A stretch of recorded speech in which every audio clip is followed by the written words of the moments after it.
Então tá, eu vou apresentar um pouco o nosso serviço, né? Trabalho basicamente no Hospital da Criança Santo Antônio e no Hospital Moinhos de Vento, são dois hospitais aqui de Porto Alegre. Também trabalho no Hospital de Clínicas, com cirurgia torácica e adulto e transplante pulmonar.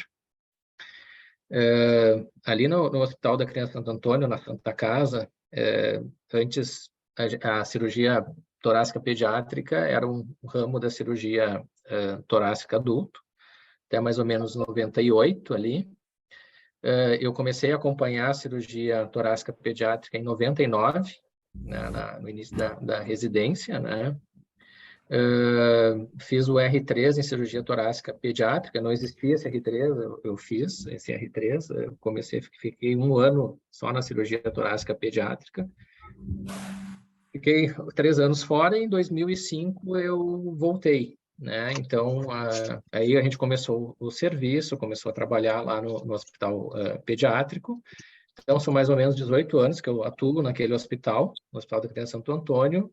A gente já fez mais ou menos uns 11 mil procedimentos em cirurgia torácica pediátrica. Claro que a maioria dos procedimentos, pelo menos metade, são procedimentos de via aérea, como broncoscopias, dilatações, né? Mas também a gente tem bastante experiência com tumores de parede torácica e bastante deformidades de parede torácica. Como eu falei para vocês, eu faço parte do serviço de cirurgia pediátrica, então os residentes da cirurgia pediátrica, eles participam conosco das cirurgias, eles têm um estágio que eles ficam conosco. Nós começamos esse ano com um programa de fellowship, então nesse programa tem atualmente nós temos 2 fellows, que um é cirurgião torácico, que fez parte pediátrica também, a cirurgia pediátrica, e temos um cirurgião pediátrico que está conosco, né? A gente achou que 2 era muito, mas agora a gente viu que 2 é o número ideal para a gente, assim, pelo movimento que a gente tem. A gente atua tanto com pacientes de convênio e pacientes de SUS, né? Mais com pacientes de convênio que SUS.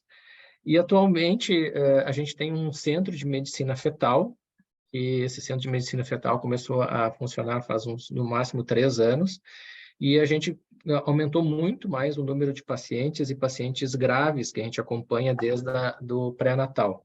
Isso é interessante porque a gente começou a aprender a gente acompanhava pacientes, eles já eram encaminhados para a gente no pré-natal, mas agora com esse centro a gente consegue juntar várias especialidades, e isso é interessante também pelo acompanhamento dessas malformações, as malformações ou de via aérea ou malformações torácicas.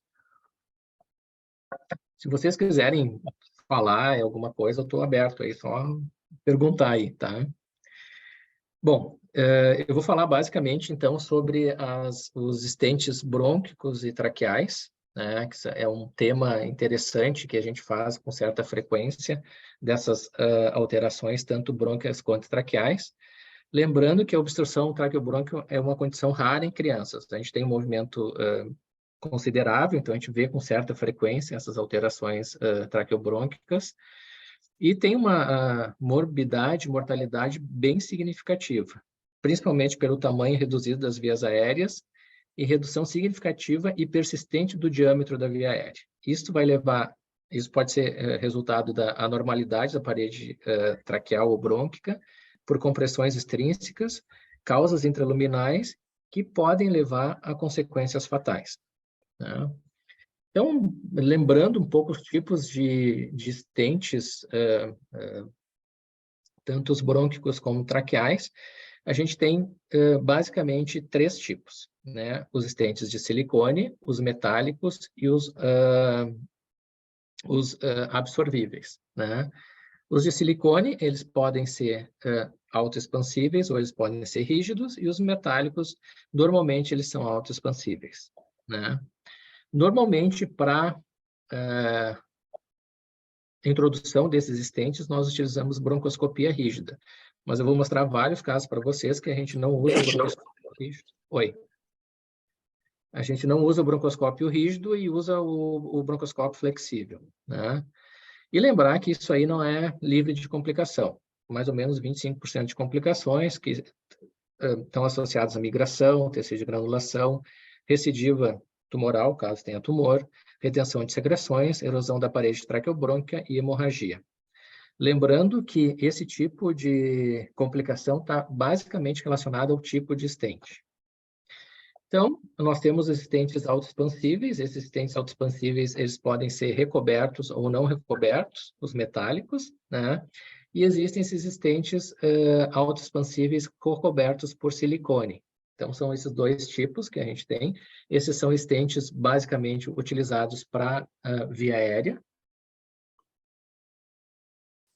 Esse aqui é um stent metálico, esse aqui é um stent... Esse aqui é um stent que a gente usa para via aérea, pode ser tanto pediátrica quanto adulto, quando tem compressão ou obstrução. Esse aqui é um stent parcialmente reversível, ele parcialmente recoberto. As extremidades distais não são recobertas, e vocês veem que tem um fiozinho aqui, que é esse fiozinho que a gente consegue reduzir o tamanho dele e consegue posicionar adequadamente o stent. Então, por exemplo, como nesse caso aqui, ó, esse caso era um paciente com mucopolissacaridose. Eu vejo bastante desses pacientes, né, para fazer intubações nesse tipo de paciente pediátrico com mucopolissacaridose, e a via aérea é um caos. Quem já teve esse tipo de paciente sabe que a via aérea desses pacientes é um caos, né? Qualquer procedimento de via aérea nesse tipo de paciente é ruim de manejar, né? E normalmente resulta em óbito o manejo Então, quanto menos a gente mexer, melhor. E quanto menos a gente entrar na via aérea, menor. Mas vocês veem que esse paciente aqui tinha olha só o tamanho da traqueia dele, um filete, né? E também tinha uma compressão brônquica, né? Então, aqui vocês veem essa compressão brônquica aqui, né? Esse paciente acumulava secreção. Esse aqui é esse stent que eu mostrei para vocês, o stent parcialmente recoberto, né? Então, vocês veem que existem esse fio aqui, e esse fio aqui que ajuda a gente a posicionar com a broncoscopia flexível. Ele tem um aplicador, e esse aplicador, ele é de fora para dentro, né? Existem aplicações de dentro para fora, de proximal para distal, e de distal para proximal. Esse tipo é de distal para proximal, né? Esse aqui é um outro tipo de stent, né? É um stent parcialmente recoberto. E esse aqui é um stent que a gente usa em esôfago, mas a gente também pode usar na via aérea, caso a gente não tenha esse tipo de stent para via aérea. Esse aqui a gente usou em toda a traqueia do paciente para tentar firmar toda a traqueia do paciente e deixar a traqueia rígida. E vocês veem que aqui, ó, tinha uma malácia importantíssima, né? Ali, ó, fecha todos os brônquios. Então, a gente tentou reduzir a via aérea do paciente, tentou reduzir a resistência da via aérea para que melhorasse a ventilação distal, né? Aqui stents vasculares, basicamente a gente usa atualmente para esses pacientes com via aéreas complicadas, principalmente para malácia de via aérea. Esses stents, eles podem ser recobertos ou não recobertos, eles são basicamente stents vasculares, né? Como exemplo, nesse caso aqui, esse caso aqui é um caso bem difícil que a gente utilizou. Essa paciente, ela tinha uma compressão de brônquio principal esquerdo por um stent em artéria pulmonar. Então, essa paciente tinha uma compressão aqui, o brônquio era completamente comprimido, né? E vocês veem que resultava numa telectasia completa do pulmão esquerdo. Então, o que a gente fez?